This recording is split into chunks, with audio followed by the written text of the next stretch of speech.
Hi everyone, I hope all is well. This week we begin the fourth book of the Torah, Sefer Bamidbar.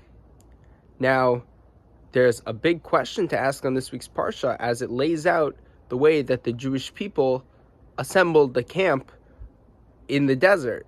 And that is, why are we hearing about how they assembled their camp and all about these degalim, like these flags that they had up for each tribe? Like, why are we hearing about this now? We obviously shouldn't, we should have heard this right when they exited Egypt. So this is a question that Rav Yaakov Emden asks in his book Sefer Emet Liyaakov, and he explains that what's the difference between when the Jews left Egypt to now. Well, to the reader, right, to us who really need the messages of the Torah, who is really catering to, right? What's the difference between the Jewish people now and then? Well, they received the Torah.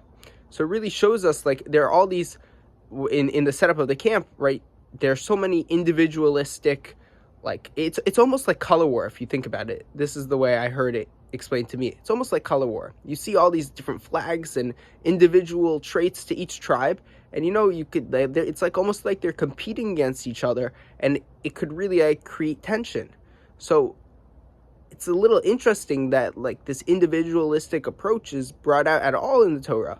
But what Rav Yaakov Emden really points out is that the fact that Jews got the Torah and that they're observing Torah and mitzvot really shows that individualistic expression is part of that, right? As long as you're centered around Torah, as long as Torah is your base, therefore individualistic expression is part of that. That's how you practice Torah yourself. And I think it's a beautiful message for all of us today, as we all practice Torah in our own individual ways.